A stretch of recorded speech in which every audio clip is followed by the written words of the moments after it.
यो WhatsApp guys, के सब लोग, मैं हूं विदात राम जी। एक बार फिर से आ चुका हूं अपने यूट्यूब चैनल पे। तो आज जो है टॉपिक ऑफ डिस्कशन वो है, will Portugal win the 2026 world cup. बहुत बड़ा क्वेश्चन।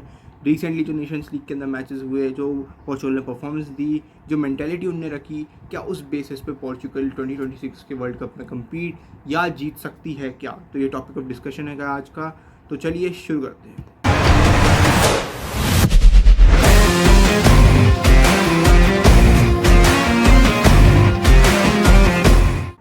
तो अगर शुरुआत से अगर हम बात करें तो हमारा नेशंस लीग के मैचेस थे। तो डेनमार्क वर्सेस पोर्चुगल का जो मैच था, फर्स्ट लेग 1-0 की स्कोर लाइन, मतलब डिफीट हुआ पोर्चुगल को। ठीक है, कोई दिक्कत नहीं है, हो सकता है क्योंकि all the players which play in in their respective clubs have different formation, मतलब उनकी फॉर्मेशन अलग है, उनकी प्लेइंग स्टाइल अलग है। जैसे लुइस एंट्री के जो प्लेयर्स हैं, जैसे गंसालो रामोस, नूनो मेंडिस, विटीनिया, जाओ नवीस, मतलब most of the players PSG से थे। तो मतलब ठीक है, उनका एक अलग प्लेइंग स्टाइल हो सकता है, मार्टिनेज का अलग हो सकता है जो प्लेइंग स्टाइल है।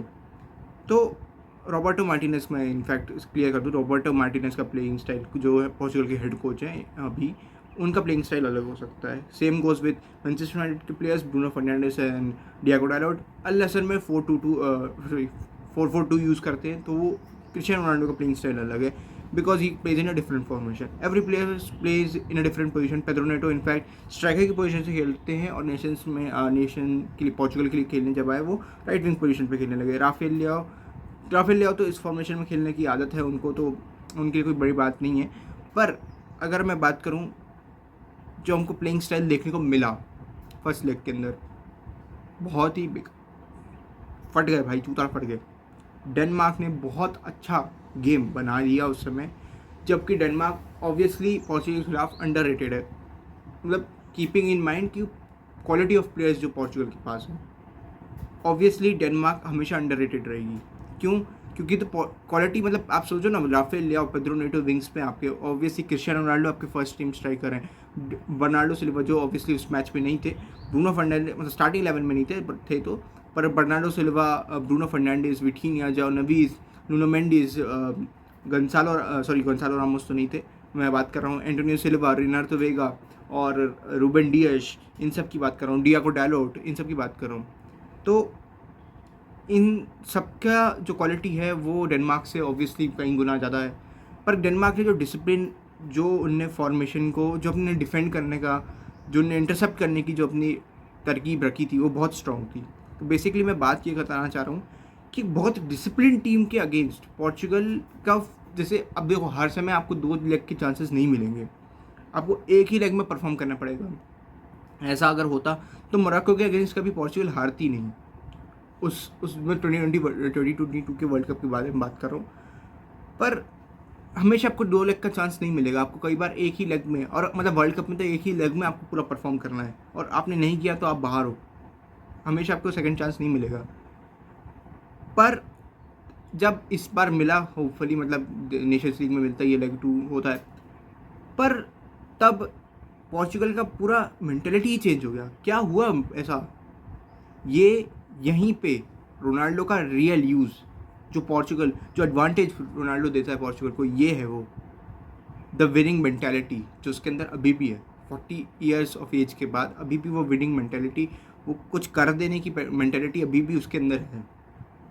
कल परसों मैं इंस्टाग्राम स्क्रॉल कर रहा था, तो मेरे को एक वीडियो मिली थी जिसमें एक इंडिया का ही फुटबॉल यूट्यूबर थे, मतलब मैं उनका नाम ऑब्वियसली नहीं लूँगा, पर उनकी मैंने एक वीडियो देखी थी इंस्टाग्राम पे, पर जिसमें मैंने सुना कि उनने कहा कि अब Ronaldo is not who carries Portugal, he is one who helps Portugal to go to any type of finals, और any type of tournament finals, और ऐसे मतलब वर्ल्ड कप वगैरह जो भी टूर्नामेंट्स में पोर्चुगल खेलती है।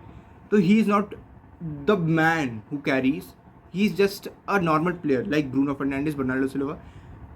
कोई no hate to Bruno Fernandes, Bernardo Silva, these are the players who will carry the next generation of Portugal. Obviously Nuno Mendes, इन सबको ये लोग ही लेके जाएंगे आगे। ब्रूनो फर्नांडिस और बर्नार्डो सिल्वा, इनका इन्फ्लुएंस है, बहुत बढ़िया है नेशनल टीम पे।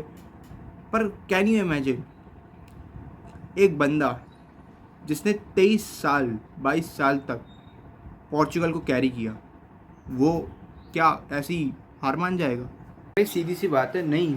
मतलब कोई भी एड़ा गड़ा आके कुछ भी बोल जाएगा कि भाई हम पोर्चुगल में रोनाल्डो एक नॉर्मल प्लेयर है, वो और कोई एक्स्ट्रा ऑर्डिनरी नहीं, वो कैरी नहीं करता पोर्चुगल को। पर भाई मतलब बेसिकली तुम सोचो एक बार, डेनमार्क का पहला लेग और सेकंड लेग में अंतर कहाँ आई? मेंटालिटी में। सेट किसने करी? क्रिस्टियानो रोनाल्डो ने। भाई वो बंदा मेंटालिटी सेट करता है, एक लेवल सेट करता है और उस पर फिर पोर्चुगल खेलती है। भाई हो सकता है उसके गोल्स कम हो गए हों, मुझे वो भी नहीं लगता, क्योंकि भाई आप सोचो उसने शायद नेशंस लीग के सिर्फ एक मैच में, जो कि डेनमार्क वाला था फर्स्ट लेग, उसमें स्कोर नहीं किया। बाकी उसने जो नंबर ऑफ़ गोल्स हैं और जो नंबर ऑफ़ मैचेस हैं उसने इक्वली रखे हैं ऑलमोस्ट। तो भाई वैसे तो कोई बात ही नहीं है कि भाई गोल्स नहीं कर रहा, पर फिर भी लोगों को ऐसा लग रहा है कि गोल कंट्रीब्यूशन कम है, या उसको गोल करने के बहुत अच्छे चांसेस दिए जा रहे हैं जो हो सकता है बड़े मैचेस के अंदर नहीं मिलेंगे। तो मैं टोटली एग्री करता हूँ कि हाँ भाई हो सकता है, जैसे हमने फ्रांस के खिलाफ देखा था उनकी उसकी परफॉर्मेंस को, हो सकता है, बिल्कुल हो सकता है कि भाई नहीं कर पाए वो स्कोर। पर भाई मेंटेलिटी तो वही सेट कर रहा है। भाई आप सोचो 11 लोग खेल रहे हैं, 11 लोग खेल रहे हैं पिच पे, और वो एक अकेला बंदा की रिस्पॉन्सिबिलिटी है क्या? पर उसने निभाई ना भाई, निभाई। अब जाके 20 साल हो गया तब जाके वो रुका है, मतलब लास्ट 2 साल रुका है। बाकी तो भाई उसमें भी वो रुका नहीं है। मतलब उसने मेंटालिटी अभी भी वही सेट कर रहा है, पर उसकी एज एक रिस्ट्रिक्शन बन के आ रही है उसके सामने, तो उसकी वजह से उसको रुकना पड़ रहा है। वरना तो भाई वो आज भी उतना ही गोल करने के लिए एग्रेसिव है या एग्रेशन है उसके अंदर, जितना वो आज से 20 साल पहले या 25 साल पहले जब मैनचेस्टर यूनाइटेड या स्पोर्टिंग में था तब था। लिटरली भाई वो अभी भी पेनल्टी मिस करता है तो तुम उसके मतलब इमोशनली तुम उसको देख सकते हो कि भाई कितना ब्रेक डाउन होता है। यूरोज़ में अलग है, नेशंस लीग में अलग है, ऑब्वियसली कंपटीशन का बहुत बड़ा अंतर है, बट दोनों ही भाई यूएफए के कॉम्पिटिशन्स हैं। तो मतलब एक ट्रॉफी आपको मिल जाती है आपके नेशंस के नाम पे, आप उसके कैप्टन हो तो आपकी एक रिस्पॉन्सिबिलिटी होती है। तो ऐसे कोई बड़ी बात नहीं है कि भाई मतलब यूरोज़ में पेनल्टी छोड़ी तो वो तो अलग ही है, मतलब बहुत ही बड़ा कंपटीशन नेशंस लीग, ठीक है, मतलब इसलिए उसमें उतनी इमोशनली वो उसका वो नहीं हुआ। पर उसको पता था कि भाई चांस है आगे, अभी तो 6 ही मिनट हुए हैं, मतलब 6 मिनट से लेके जब उसने आधा दूसरा गोल स्कोर किया, मतलब उसको चांस मिला दूसरा गोल स्कोर करने का, तब भाई उसने वो मेंटेलिटी बना के रखी ना। भाई वो उसी समय उदास हो जाता या छोड़ देता भाई वो अपनी परफॉर्मेंस डालना, तो फिर अलग हो जाता, पूरी पोर्चुगल नीचे गिर जाती। वो उसका अगर आप वो देखोगे परफॉर्मेंस देखोगे ना, वो उसकी परफॉर्मेंस नीचे गिरती है, पूरी पोर्चुगल नीचे गिर जाती है। क्या यूरोज़ में सिर्फ ऐसा हुआ था कि रोनाल्डो की परफॉर्मेंस नहीं आई थी? भाई रोनाल्डो को छोड़ के 10 और प्लेयर होते हैं पिच पे, डियागो कोस्टा को हटा दो, उसकी बहुत बढ़िया परफॉर्मेंस आई थी यूरोज़ के अंदर, एक्सेप्ट फ्रांस के पेनल्टी शूट आउट। और फ्रांस के पेनल्टी टेकर्स मतलब बहुत मुश्किल होता है भाई रोक पाना। आप लोग बोलेंगे एमिलियानो मार्टिनेज ने रोक दिया, तो भाई a luck is different thing. मतलब भाई उस दिन अर्जेंटीना का दिन था भाई, उस दिन अर्जेंटीना का दिन था कि भाई उन्हें निकाल लिया, ठीक है। पर मतलब फ्रांस के पेनल्टी टेकर को और सोल्वेकिया की सोल्वेनिया थी या सोल्वेकिया थी, मैं एकदम से याद नहीं, मैं कंफ्यूज कर जाता हूँ इन दोनों के बीच में। तो उनके खिलाफ पेनल्टी शूट आउट आपने देखा, और जो सेव्स किए थे उसने, तो भाई डियागो कोस्टा एक तरफ अपनी परफॉर्मेंस डाल रहा था, रोनाल्डो की परफॉर्मेंस सेट बैक पे थी, अच्छी परफॉर्मेंस नहीं डाल पा रहा था। पर भाई क्या 11 और 10 और प्लेयर्स 9 और प्लेयर्स क्या कर रहे थे भाई पिच पे? राफेल लियाओ था, फ्रांसिस्को कॉन्सेसाओ था, बर्नाल्डो सिल्वा था, ब्रूनो फर्नांडिस था, पेड्रो नेटो था, जाओ नविस, रूबेन नविस, भाई जाओ फिनीफा, भाई ये सारे प्लेयर्स, विटीनिया, ओटावियो, रूबेन डियाश, पेपे तो ठीक है सर, पेपे तो अपनी परफॉर्मेंस डाल रहा था। हम डिफेंडर से भी एक्सपेक्ट नहीं करेंगे कि भाई वो अपनी अटैकिंग में हम डालें, क्योंकि वही वो डिफेंडर्स हैं, तो हम डिफेंडर्स की जगह पे रखेंगे। और डिफेंडिंग हमारी कोई ख़राब नहीं थी, हमने दोनों नॉकआउट स्टेजेस में क्वार्टर फाइनल्स और राउंड ऑफ 16 में गोल्स कंसीड नहीं किए, तो मेरे ख्याल से डिफेंस अपना ठीक था, अच्छा था। तो हम जब बात कर रहे थे वो 2026 वर्ल्ड कप की है, तो हम उसी टॉपिक पे रहेंगे। तो भाई मेंटालिटी अगर रोनाल्डो सेट कर रहा है और उस पर पोर्चुगल खेल पा रही है, there is a clear road to final in 2026 for Portugal, क्योंकि भाई उसने सब देखा है, उसने हर एक एरा देखा है, उसको अब मालूम है भाई कि हमें कैसी मेंटालिटी रखनी होगी, किसके खिलाफ कैसी मेंटालिटी रखनी होगी, और कब परफॉर्मेंस और कब मेंटालिटी पे हमको डिफरेंस देखने को मिलेगा। जिस दिन परफॉर्मेंस की ज़रूरत होगी रोनाल्डो खुद भी बेंच होने को तैयार हो जाएगा भाई। उसको फ़र्क नहीं पड़ता अब कि भाई वो बेंच हो रहा है या वो स्टार्टिंग में हो, उसने मेंटेलिटी सेट कर दी। और अगर उसके बिना भी वो लोग मेंटेन कर पा रहे हैं पोर्चुगल की नेशनल टीम, तो भी भाई वो तैयार है, बिल्कुल तैयार है, अब तैयार है। पर 2022 में बोलेंगे लोग कि 2022 में क्यों नहीं था, उस समय बेंच किया तब वो उसने ऐसा बोल दी। भाई 2022 में भाई रोनाल्डो, भाई अभी का रोनाल्डो 2022 का रोनाल्डो में ह्यूज डिफरेंस है, सबको मालूम है उस समय का रोनाल्डो क्या कर सकता था, और उसको चांस नहीं दिया तो क्या मिस कर दिया उसने।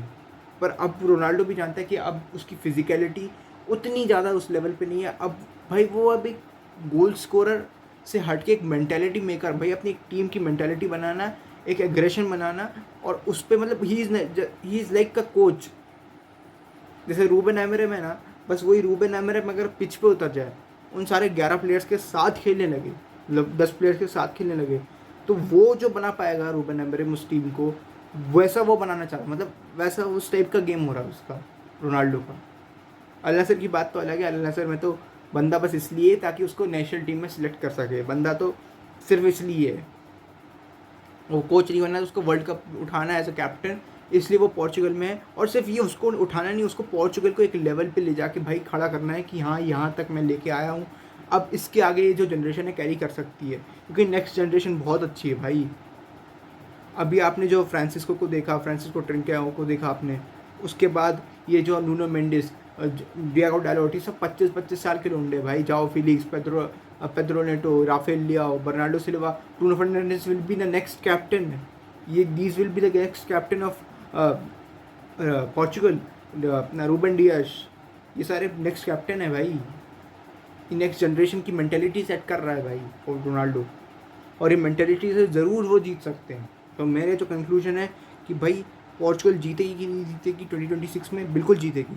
अगर आप प्लेयर परफॉर्मेंस वाइज देखो, किस पोजीशन पे हमारे पास अच्छे प्लेयर्स नहीं हैं, किस पोजीशन पे, राइट विंग पे प्रीमियर लीग प्लेयर चेल्सी का, कोई छोटा मोटा क्लब नहीं है, पर हाँ आप बोलोगे उसका गोल कंट्रीब्यूशन ये वो, तो भाई वो भी ले आएगा वो बंदा, वो पिच परफॉर्मेंस डालेगा भाई। पेड्रो नेटो ऐसा कोई ख़राब प्लेयर नहीं है मेरे को तो भाई, उसकी पेस देखो आप, उसका बॉल के साथ रन देखो, बढ़िया प्लेयर है।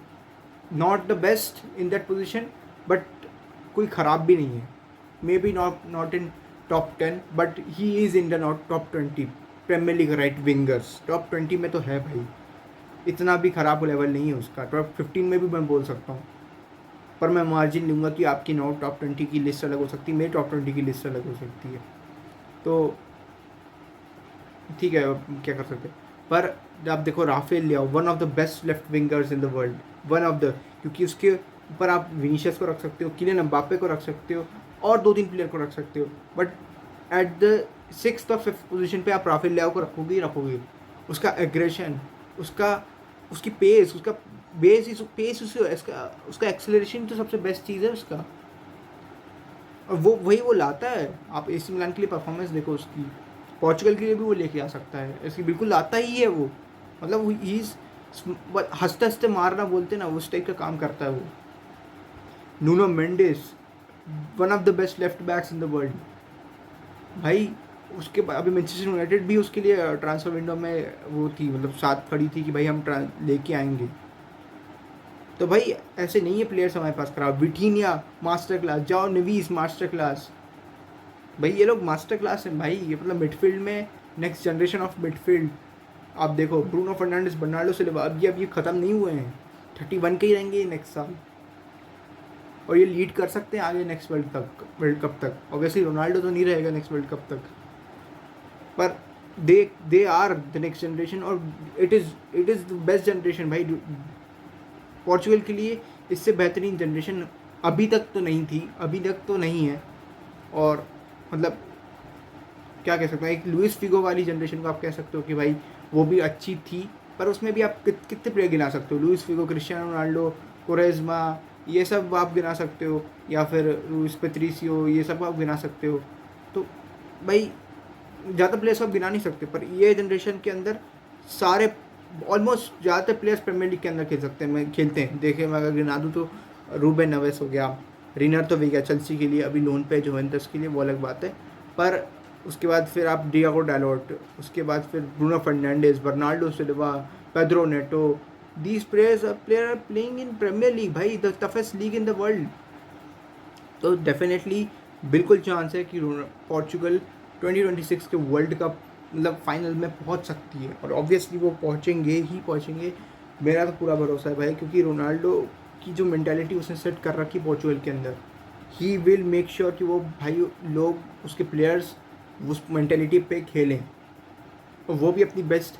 मैं कहूँगा कि रोनाल्डो को एक जो चेंज करना चाहिए उसके अंदर, वो है कि एक अल नसर से बाहर निकलना चाहिए। अल नसर की ट्रेनिंग फैसिलिटीज़ और मैनचेस्टर यूनाइटेड, ऑब्वियसली ऐसे बड़े क्लब्स तो नहीं लेंगे। स्पोर्टिंग अगर जो हमारे वो विक्टर ग्योकेरेस अगर वो जाते हैं तो स्पोर्टिंग सीपी में जा सकते हैं वो, या ऐसी कोई छोटी लीग के अंदर, जैसे जो टॉप 5 लीग्स के बाहर हैं, जैसे अपनी हो गई पोर्चुगीज़ लीग हो गई, और दूसरी जो अपनी क्रोएशियन लीग्स हो गई, इस लीग्स के अंदर वो जाके खेल सकते हैं, ताकि एक लेवल मेंटेन करके रख सके वो, कि भाई हाँ यूरोप में खेलना है उनको, यूएसए में खेलना है, या यूएस तो जाएंगे नहीं एमएलएस के अंदर, क्योंकि ऑब्वियसली लेवल उनको अपना गिराना नहीं है, अपग्रेड करने के लिए उनको जाना है।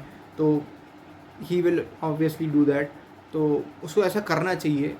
बाकी तो बंदा गोल स्कोर कर ही पा रहा है, मेंटालिटी सेट कर ही रखी है, तो बस बढ़िया स्क्रिप्ट लिख रही है, अब चल रही है। अब चलते हैं लोग क्वार्टर फाइनल्स तक पहुँच गए, सॉरी सेमीफाइनल्स तक पहुँच चुके हैं। जर्मनी के साथ नेक्स्ट मैच है और उसका रिव्यू भी आ जाएगा। तो चलिए आज के लिए इतना ही। Do like share and subscribe and thanks for watching.